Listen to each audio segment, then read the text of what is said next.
আগামীকাল আমাদের কর্মসূচি থাকবে গণপ্রজাতন্ত্রী বাংলাদেশ সরকারের জাতীয় সংসদে জরুরি অধিবেশন ডেকে সরকারি সকল চাকরিতে, সকল গ্রেডের সকল চাকরিতে কোটার যৌক্তিক সংস্কারের লক্ষ্যে মহামান্য রাষ্ট্রপতি বরাবর স্মারকলিপি প্রদান এবং গণপদযাত্রা। এই কার্যক্রমটিতে অংশগ্রহণ করবে ঢাকা সহ, ঢাকা বিশ্ববিদ্যালয় সহ জগন্নাথ বিশ্ববিদ্যালয়, সাত কলেজ, ঢাকা কলেজ, শেরেবাংলা কৃষি বিশ্ববিদ্যালয় সহ ঢাকার আশেপাশে ঢাকাস্থ যে বিশ্ববিদ্যালয়গুলো রয়েছে, আমরা ঢাকার যে শিক্ষা প্রতিষ্ঠানগুলো রয়েছে, তারা আগামীকাল আমরা গণপদযাত্রায় অংশগ্রহণ করব এবং সেটি সকাল 11টায়, সকাল 11টায় গণপদযাত্রা এবং রাষ্ট্রপতি বরাবর স্মারকলিপি প্রদান সকাল 11টায়। অন্যদিকে আমাদের এই গণপদযাত্রা এবং স্মারকলিপি রাষ্ট্রপতি বরাবর সেটি শুরু হবে ঢাকা বিশ্ববিদ্যালয় সেন্ট্রাল লাইব্রেরির সামনে থেকে, অর্থাৎ এই জায়গাটি থেকে। দ্বিতীয়ত, আমাদের এই কর্মসূচির পাশাপাশি সারা বাংলাদেশের অন্যান্য যত শিক্ষা প্রতিষ্ঠান রয়েছে, সকল শিক্ষা প্রতিষ্ঠান নিজ নিজ জেলা প্রশাসকের কার্যালয় বরাবর গণপদযাত্রা করে জেলা প্রশাসকের মাধ্যমে মহামান্য রাষ্ট্রপতি বরাবর স্মারকলিপি প্রদান করবেন। অর্থাৎ আমাদেরকে যে রাজপথে বারবার ফেলে দেওয়া হচ্ছে, আমাদেরকে রাজপথে থেকে যেতে বাধ্য করা হচ্ছে, আমরা ছাত্ররা লজিক্যাল অ্যান্ড কনস্ট্রাকটিভ সলিউশনের জন্য যতগুলো পথ প্রয়োজন, আমরা ছাত্ররা সেই পথগুলো অবলম্বন করব।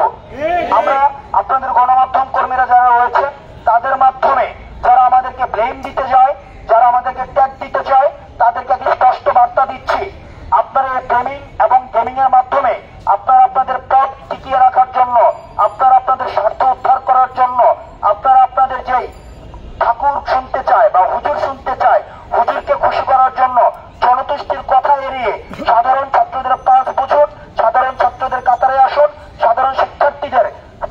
সাধারণ শিক্ষার্থীদের মতের প্রতিফলন ঘটিয়ে আমাদের দাবির সাথে একাত্মতা করে আমরা চাই আপনারা কোয়ারশনের পরিবর্তে এন্টারটেইনমেন্টের পথ বেছে নেবেন, সাপ্রেশনের পরিবর্তে সলিউশনের পথ বেছে নেবেন। যারা গণমাধ্যম কর্মীরা এসেছেন আজকে আমাদের সংবাদ প্রেস কনফারেন্সে, আপনাদের যদি কোনো প্রশ্ন থাকে সেক্ষেত্রে আমাদেরকে করতে পারেন।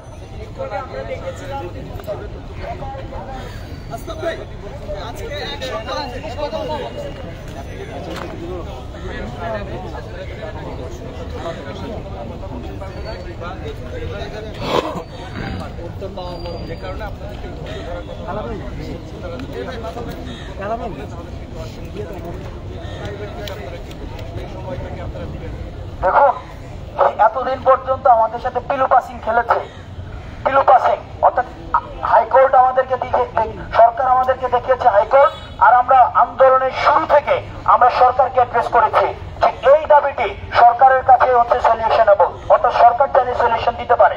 এবং এই বিষয়টি স্পষ্ট, বিবালকের মতো স্পষ্ট হয়ে গিয়েছে গতকাল হাইকোর্ট যখন একটি রায় দিয়েছে। গতকাল হাইকোর্ট একটি রায় বলেছে যে this judgment will not impose any bar to the respondents if they increase or decrease the existing quota proportion. আমি প্যারাফ্রেজ করেছি, এক্সাক্ট কোট করি নাই। অর্থাৎ রেসপন্ডেন্টস, অর্থাৎ রাষ্ট্রপক্ষ অথবা সরকার যদি চায় তারা এক্সিস্টিং যে কোটা সিস্টেমটা রয়েছে 5টি কোটা রেখে এই 5টি কোটার অনুপাতকে তারা চাইলে সেটাকে ইনক্রিজ করতে পারবে, তারা ডিক্রিজ করতে পারবে, অর্থাৎ তারা পরিমার্জন করতে পারে, পরিবর্তন করতে পারে। অর্থাৎ এই পূর্ণাঙ্গ দায়িত্ব হচ্ছে সরকারের। অর্থাৎ হাইকোর্ট এই বলটি সরকারকে দিয়ে দিয়েছে, অর্থাৎ এখন বলটি হচ্ছে সরকারের কোর্টে। সরকার চাইলেই পরিবর্তন এবং পরিমার্জন করতে পারে। সুতরাং আমরা যারা নীতি নির্ধারক পর্যায়ে রয়েছে, আমরা তাদেরকে বিনয়ের সাথে আমরা বলতে চাই, দেখুন এই সমস্যাটিকে আপনারা ঝুলিয়ে রাখবেন না, আপনারা আমাদেরকে রাস্তায় রাখবেন না, আমরা টেবিলে ফিরতে চাই। এটি একটি constructive, comprehensive and logical solution আমরা চাই অ্যাজ সুন অ্যাজ পসিবল। আইন শৃঙ্খলা বাহিনী তাদের জায়গা থেকে চেষ্টা করেছে, সেই জায়গা থেকে আমাদেরও সর্বোচ্চ সচেষ্ট আমরা রয়েছি তাদেরকে সহযোগিতা করার বিষয়। কিন্তু যেহেতু আমরা একটি যৌক্তিক ও ন্যায়সঙ্গত আন্দোলনে রাজপথে রয়েছি, এখানে আমাদেরকে যদি কোনোভাবে উস্কে দেওয়া কিংবা ছাত্র সমাজের এই যে একটি যৌক্তিক চাওয়া নিয়ে যে একটি মত তৈরি হয়েছে পুরো দেশব্যাপী, সেটিকে বিভ্রান্ত করা অন্য কোনো খাতে নেওয়ার চেষ্টা করা হয়, তাহলে আসলে এটি কোনো ভালো ফল বয়ে আনবে না। আমরা সবশেষে কুমিল্লা বিশ্ববিদ্যালয়ে যারা সমন্বয় করছেন তাদের সাথে কুমিল্লা জেলা পুলিশ এবং প্রশাসনের যারা রয়েছেন সকলের একটি সুন্দর সমন্বয় যেন গড়ে ওঠে, সেজন্য আমরা কিছু গুরুত্বপূর্ণ কার্যক্রম হাতে নিয়েছি এবং আমরা আশা করি যে এই ধারাবাহিকতা রক্ষা হওয়ার মাধ্যমে শুধু কুমিল্লা নয় বরং পুরো বাংলাদেশে আমাদের যে ন্যায়সঙ্গত ও যৌক্তিক দাবি সেটিকে সামনে রেখে আমাদের এই আন্দোলন ততদিন চলমান থাকবে যতদিন কোটার যৌক্তিক সংস্কার হওয়ার মাধ্যমে জাতীয় সংসদে কোনো আইন না পাশ হচ্ছে। এ পর্যায়ে আমরা দেখেছি যে বাংলাদেশের বিভিন্ন স্থানে বিভিন্ন বিষয় নিয়ে হামলা মামলার বিভিন্ন ঘটনা উঠে এসেছে, যেগুলো অনেক বেশি অপ্রত্যাশিত আমাদের জায়গা থেকে। এ বিষয়ে এ পর্যায়ে বক্তব্য উপস্থাপন করবে আমাদের পক্ষ থেকে বৈষম্য বিরোধী ছাত্র আন্দোলনের অন্যতম সমন্বয়ক আসিফ মাহমুদ। বলেন।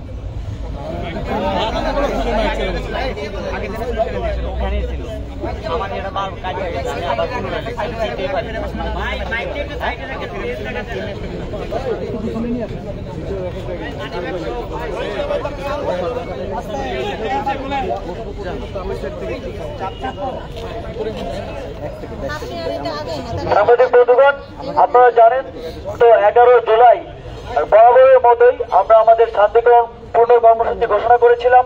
বাংলাদেশে আমরা ব্লকেট ঘোষণা করেছিলাম, কিন্তু আমরা দেখতে পেলাম প্রশাসনের পক্ষ থেকে, পুলিশের পক্ষ থেকে এবং বিভিন্ন জায়গায় সরকার দলীয় ছাত্র সংগঠনের পক্ষ থেকে আন্দোলনকারীদেরকে বাধা প্রদান করা হয়। এর মধ্যে চট্টগ্রাম বিশ্ববিদ্যালয়ে নারী পুলিশ দিয়ে নারী শিক্ষার্থীদের উপর হামলা চালানো হয়, সাধারণ শিক্ষার্থীদের উপর লাঠিচার্জ করা হয়। কুমিল্লা বিশ্ববিদ্যালয়ে পুলিশ গুলি বর্ষণ করে এবং 20-এর অধিক ছাত্ররা আহত হন। শেরেবাংলা কৃষি বিশ্ববিদ্যালয়ে পুলিশ লাঠিচার্জ করে শিক্ষার্থীদেরকে আহত করে। রাজশাহী বিশ্ববিদ্যালয়ে ক্ষমতাসীন ছাত্র সংগঠনের সভাপতি আন্দোলনকারীদেরকে মারধর করে এবং হল থেকে বিতরণ করে। টাঙ্গাইলে মাওলানা ভাসানী বিশ্ববিদ্যালয়ে পুলিশ বাধা ও হামলা করে। সিলেট সুনামগঞ্জে সাবিপ্রবিতে পুলিশ লাঠিচার্জ করে এবং আন্দোলনরত শিক্ষার্থীদেরকে আহত করে। আমরা জানতে পেরেছি, অত্যন্ত দুঃখের সাথে আমরা বলতে চাই, এই সাংবাদিকরা আপনারা আপনাদের পেশাগত দায়িত্ব পালন করেন। এই দেশে পুলিশের কাছে, প্রশাসনের কাছে আপনাদেরও নিরাপত্তার কোনো মূল্য নেই। কুমিল্লা বিশ্ববিদ্যালয়ে 3 জন সাংবাদিককে পুলিশ লাঠিচার্জের সময় আহত করে এবং আমরা জানতে পেরেছি একজন কুমিল্লা বিশ্ববিদ্যালয় সাংবাদিক সমিতির একজন রিপোর্টারকে সেখানকার ক্ষমতাসীন ছাত্র সংগঠন 2 ঘন্টারও অধিক আটকে রেখে নির্যাতন করে। আমরা এদেশের ফ্রিডম অফ স্পিচ, সাংবাদিকদের যে সংবাদ প্রকাশের স্বাধীনতা, সেই স্বাধীনতা ক্ষুণ্ণ হতে দেখছি এবং ছাত্র সমাজ গভীর উদ্বেগ প্রকাশ করছে। বন্ধুগণ, পুলিশ আমাদের সাংবিধানিক যে অধিকার, আন্দোলন করার, আমাদের গণতান্ত্রিক দাবি রাখার যে অধিকার, সেটির সামনে একটি দেয়াল হয়ে দাঁড়াচ্ছে। আমরা উদ্বেগ প্রকাশ করছি যে আমরা এদেশের নাগরিক হিসেবে আমাদের যে সংবিধান, আমাদের যে রাষ্ট্রের মূল ভিত্তি, সেটিকে মান্য করতে পারছি কিনা সেটি নিশ্চিত করার দায়িত্ব রাষ্ট্রের ছিল, কিন্তু আমরা দেখতে পাচ্ছি এটিতে যথেষ্ট বিঘ্ন ঘটছে। বন্ধুগণ, আমরা কিন্তু গত 1 জুলাই থেকে দীর্ঘদিন খুবই সৌহার্দ্যপূর্ণ ভাবে পুলিশের সাথে সম্পর্ক রেখেছি এবং তাদের সাথে আমাদের আন্দোলনরত শিক্ষার্থীদের কোনো প্রকার ফেস টু ফেস হামলা কিংবা সংঘাতের ঘটনা ঘটেনি। আমরা আমাদের আন্দোলন খুব সুশৃঙ্খল ভাবে প্রমাণ করেছি। আমরা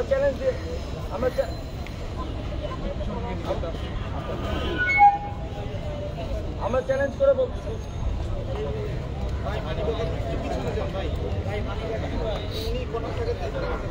আমরা চ্যালেঞ্জ করে বলতে পারি, 10 দিনের আন্দোলনে বাংলাদেশের কোথাও কোন শিক্ষার্থী কোন ভাঙচুর, অগ্নিসংযোগ কিংবা বিশৃঙ্খলার ঘটনা ঘটেনি। আপনারা সাংবাদিক বন্ধুরাও সেটি দেখেছেন। কিন্তু যখনই বৃহস্পতিবার মেট্রোপলিটন পুলিশ একটি সংবাদ সম্মেলন করলো, ক্ষমতাসীন ছাত্র সংগঠনের একটি সংবাদ সম্মেলন করে বাইরে থেকে অছাত্রদেরকে বাস ট্রাকে করে নিয়ে এসে ক্যাম্পাসে মহড়া দিল এবং স্বরাষ্ট্রমন্ত্রী আমাদের আন্দোলনের বিরুদ্ধে অবস্থান নিলেন, তখনই পুলিশ ছাত্রদের সাংবিধানিক অধিকার, ছাত্রদের একটি সুশৃঙ্খল নিয়মতান্ত্রিক আন্দোলনে বাধা দেওয়ার মাধ্যমে উত্তেজনা উস্কে দিয়েছে। আমরা এই ঘটনার তীব্র নিন্দা ও প্রতিবাদ জানাই এবং জানিয়ে দিতে চাই শিক্ষার্থীরা ভবিষ্যতেও সুশৃঙ্খল ভাবে নিয়মতান্ত্রিক ভাবে তাদের সাংবিধানিক অধিকারের প্রয়োগ করবে এবং প্রশাসনের পক্ষ থেকে আমরা সর্বোচ্চ সহযোগিতা আশা করছি। আপনারা দেখতে পেয়েছেন যে গতকাল আজকে শাহবাগ থানায় অজ্ঞাতনামা বলে আন্দোলনকারীদের বিরুদ্ধে একটি মামলা হয়েছে। গতকাল যে ঘটনাটি শাহবাগে ঘটেছে সেখানকার একজন দায়িত্বরত রমনা জোনের ঊর্ধ্বতন পুলিশ কর্মকর্তার একটি স্টেটমেন্ট আমি আপনাদেরকে শোনাতে চাই।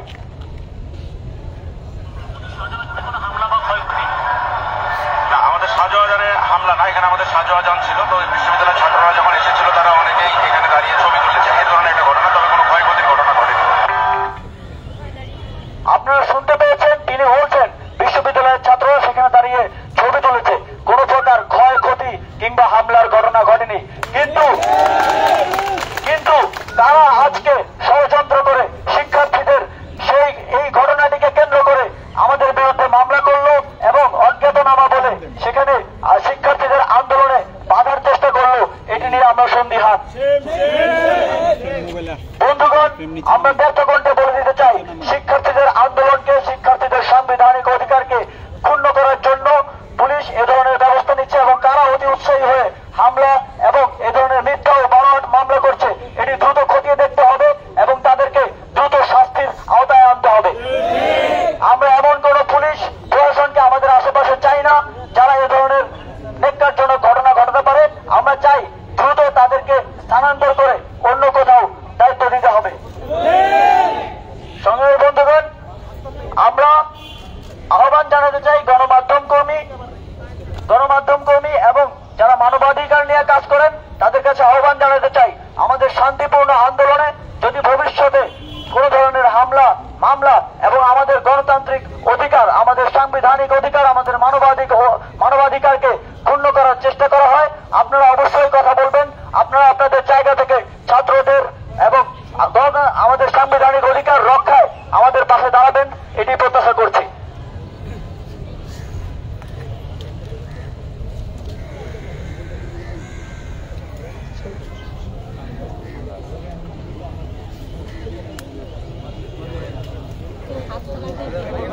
তার হাতটা দিবেন না, তার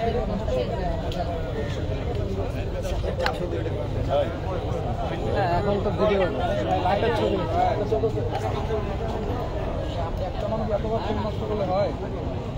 অসংখ্য ধন্যবাদ জানাচ্ছি আসিফ মাহমুদকে। এ পর্যায়ে আমাদের আন্দোলনের বর্তমান প্রেক্ষাপট, বাংলাদেশের শিক্ষা প্রতিষ্ঠানে যে কার্যক্রমগুলো চলছে বা আমরা যে বর্জন করেছি ক্লাস, সে বিষয় অর্থাৎ ছাত্র ধর্মঘটের বিষয় এবং আমাদের সার্বিক পরিস্থিতি নিয়ে বক্তব্য উপস্থাপন করবেন আমাদের বৈষম্য বিরোধী ছাত্র আন্দোলনের অন্যতম সমন্বয়ক নাহিদ ইসলাম।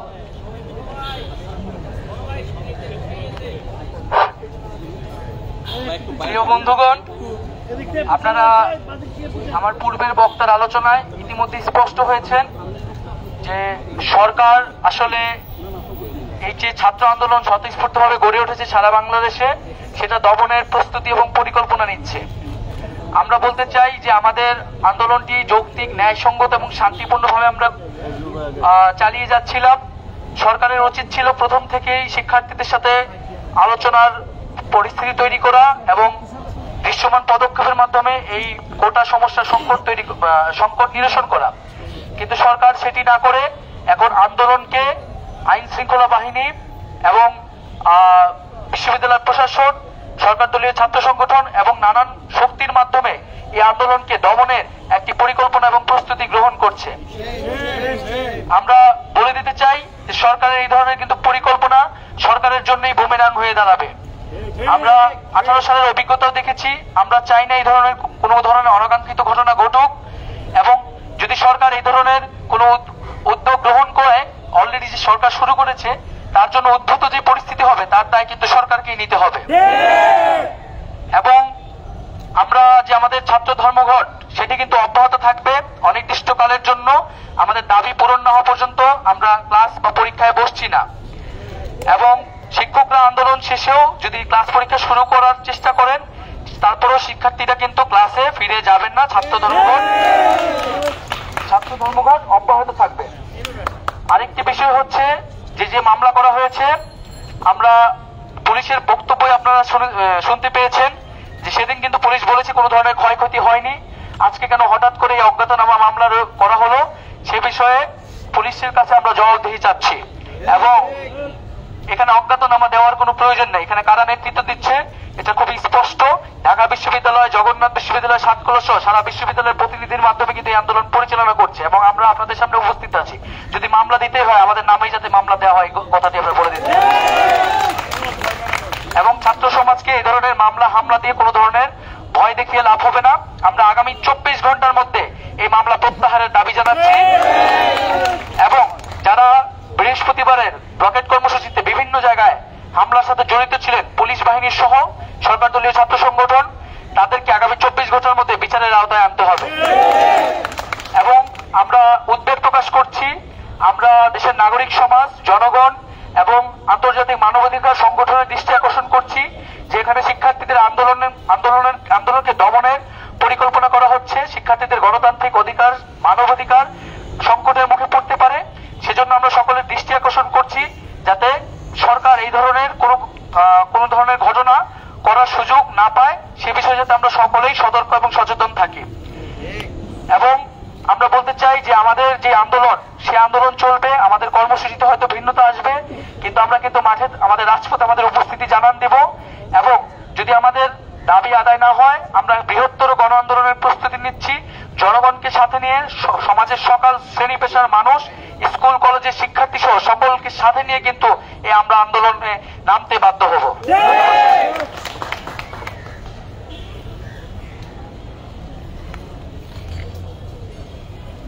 অসংখ্য ধন্যবাদ নাহিদ ইসলামকে। আমি একটি কথা বলতে চাই, শুধু ঢাকা বিশ্ববিদ্যালয় নয়, পুরো বাংলাদেশের যত কলেজ ও বিশ্ববিদ্যালয় রয়েছে সে সকল বিশ্ববিদ্যালয়ের সম্মানিত শিক্ষক বৃন্দকে উদ্দেশ্য করে, দেখুন, আপনারা যখন আপনাদের পেনশন স্কিমকে সামনে রেখে ক্লাস বর্জন কর্মসূচি ঘোষণা দিয়েছেন, ছাত্ররা কিন্তু জোর করে ক্লাসে গিয়ে বসে থাকেনি। ছাত্ররা আপনাদের যৌক্তিক দাবিতে একাত্মতা ঘোষণা করেছিল। কিন্তু বরাবরই যে বিষয়টি নিয়ে বাংলাদেশের প্রত্যেকটি বিশ্ববিদ্যালয়ের শিক্ষক শিক্ষার্থীদের সম্পর্কের অবনতি এবং তাদের যে একটি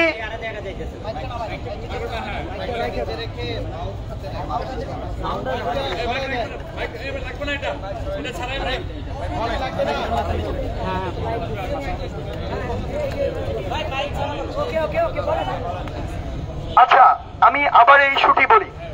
ঢাকা বিশ্ববিদ্যালয় সহ বাংলাদেশের সকল বিশ্ববিদ্যালয়ের সম্মানিত শিক্ষক বৃন্দকে উদ্দেশ্য করে বলতে চাই, আমরা দেখেছি আসলে যে আপনারা যেদিন আপনাদের যৌক্তিক দাবি পেনশন স্কিমকে সামনে রেখে সকল ক্লাস বা একাডেমিক কর্মসূচি যেগুলো রয়েছে বর্জন করেছেন, আপনাদের সকল শিক্ষার্থীবৃন্দ আপনাদের সাথে একাত্মতা ঘোষণা করেছে এবং তারা কিন্তু ক্লাসে গিয়ে বসে থাকেনি। এখন আপনাদের সময় এসেছে এটি প্রমাণ করা যে যেই শিক্ষার্থীরা আপনাদের যৌক্তিক দাবিতে আপনাদের প্রতি, আপনাদের রায়ের প্রতি শ্রদ্ধা প্রদর্শন করেছে, তাদের যৌক্তিক দাবিতে আপনারা কতটুকু তাদের পাশে থাকেন। আপনাদের দাবি যদি পূরণ হয়েও যায়, তারপরও আমাদের যৌক্তিক দাবি পূরণ না হওয়া পর্যন্ত আমাদের যে ছাত্র ধর্মঘট চলছে এবং চলবে, সেটিকে সামনে রেখে আমরা কিন্তু আমাদের ক্লাস কিংবা পরীক্ষাতে অংশগ্রহণ করব না। এই অপ্রত্যাশিত দৃশ্য যেন আমরা কখনোই না দেখি যে আমাদের কিছু শিক্ষক ক্লাসে গিয়ে বসে আছেন, পরীক্ষার জন্য চাপ দিচ্ছেন। আমরা বিশ্বাস করি বাংলাদেশে শিক্ষক শিক্ষার্থীদের যে সম্পর্ক উচ্চশিক্ষার ক্ষেত্রগুলো থাকা উচিত, সেটি এখনো ততটুকু নেই যতটুকু থাকা প্রয়োজন। কিন্তু আমরা এটি চাই যে অন্তত এই যৌক্তিক আন্দোলনের সমর্থন দিয়ে আপনারা প্রমাণ করুন যে না, আমরা আগের আমাদের যে পূর্বের অবস্থান সেটি থেকে নিজেকে ধীরে ধীরে শুধরে নিচ্ছি এবং আমরা সামনে শিক্ষক শিক্ষার্থী সকলে যৌক্তিক দাবিতে ঐক্যবদ্ধ থাকব। পাশাপাশি আরেকটি কথা বলতে চাই, আমরা এই আন্দোলন প্রতিনিয়ত আমাদের দীর্ঘায়িত করতে হচ্ছে, তীব্র থেকে তীব্রতর করতে হচ্ছে, কিন্তু এর দায় পুরোপুরি নির্ভর করে সরকারের উপরে। কারণ সরকার যদি এই যৌক্তিক দাবি মেনে নিয়ে কোটার সংসদে আইন পাস করে জরুরি অধিবেশন ডেকে, তাহলে কিন্তু আমাদের রাজপথে যেতে হয় না। তাই আমাদের রাজপথে থাকার দায় কোনোদিন আমাদের নয়। সে জায়গা থেকে বাংলাদেশ সরকারকে আমাদের জায়গা থেকে বিনীত অনুরোধ যে আপনারা ব্যবস্থা করুন, আমরা কিভাবে এবং কত দ্রুত আমাদের পড়ার টেবিলে ফিরে আসবো, আমাদের এই কোটার